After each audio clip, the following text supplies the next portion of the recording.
मैंने मैंने मेरे बचपन से ना, मैं 8 स्टैंडर्ड तक पढ़ा।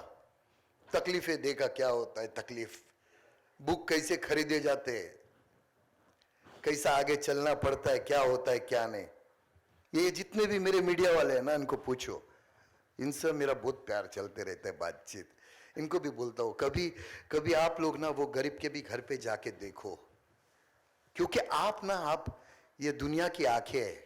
वो गरीब के घर पे जाके पूछो कि तेरे घर में आज अनाज है या नहीं।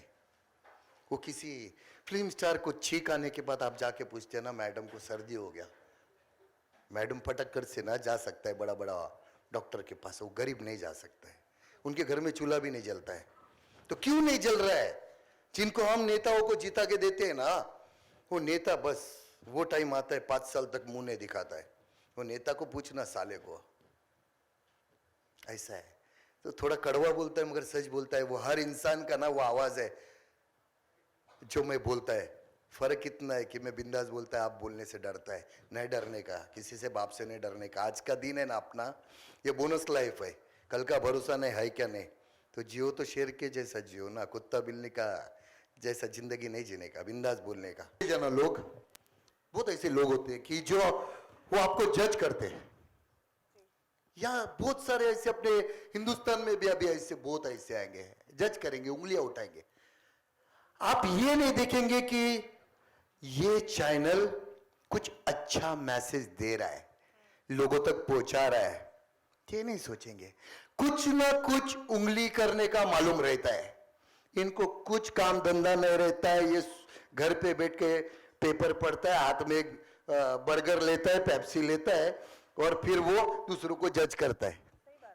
क्योंकि इनका भरा पड़ा है ना। हाँ, ऐसा है। तो ये जज करने वाले बहुत मिलेंगे अभी, अपने अपने वो डॉक्टर बनेंगे अभी। ऐसा नहीं चाहिए था, ऐसा चाहिए था, ये गलत किया, ये ऐसा किया। ऐसे बहुत नमूने मिलेंगे, और मैं चाहता हूं कि मेरे को ऐसे नमूने मिले। ऐसा हुआ कि जो लोग आते थे ना, मैं उनसे कुछ पूछता था। वो स्टार्टिंग में ही ना वो चीज जो गुजरी है मेरे सामने, इतने सालों से मैं कर रहा हूं, मेरे को पता है कि क्या क्या होता है।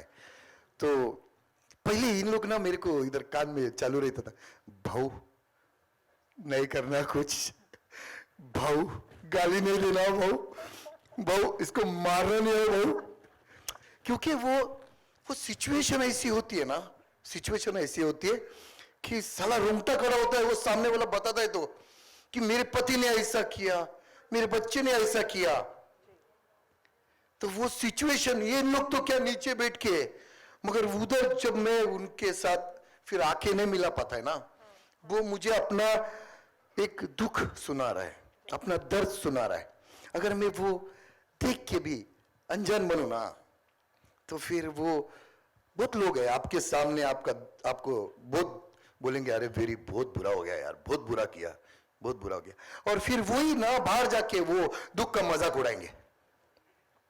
तो कोई अपने को अपना तकलीफ सुनाता है ना, तो वो अपना समझ के सुनाता है। तो दिल से सुनना चाहिए, दिमाग से नहीं।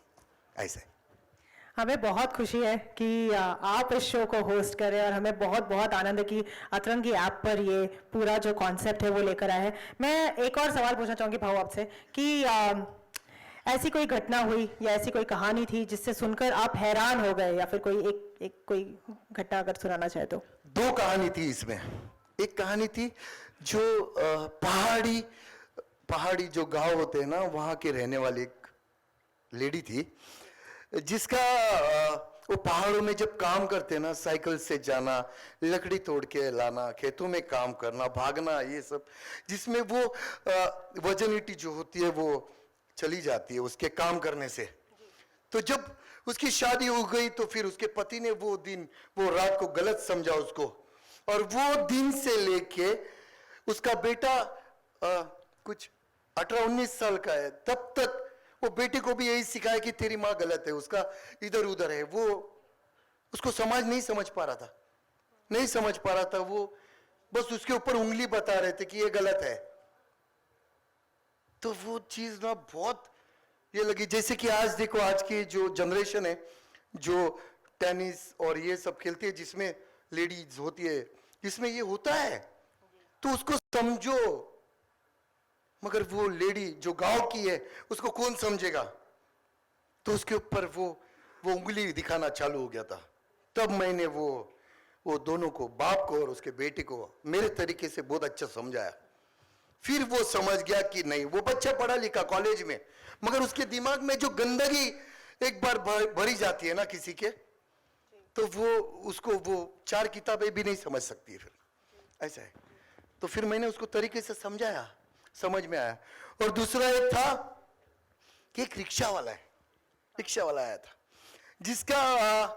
जिसकी पत्नी बेटा होने के बाद कुछ 2 या 3 साल की बाद ऑफ हो गई। वो रिक्शा चला के अपने बच्चे को छोटे से बड़ा किया। घर नहीं था, वो घर में वो रिक्शा में सोता था। ये सब करके बहन की वापस सबका सेवा किया उसने, माँ बाप का, ये सबका वो रिक्शा से किया। मगर जब उसका बेटा बड़ा हो गया, बड़े कंपनी में गया, तो फिर वो बोला कि मुझे शर्म आती है, मेरे ऑफिस के लोग मुझ पे उंगली बताते कि तेरा बाप रिक्शा चलाता है। बॉलीवुड इंडस्ट्री की हर खबर और नई वीडियोस देखने के लिए फेसबुक पर लाइक, इंस्टा पर फॉलो और यूट्यूब पर तड़का बॉलीवुड को करें सब्सक्राइब।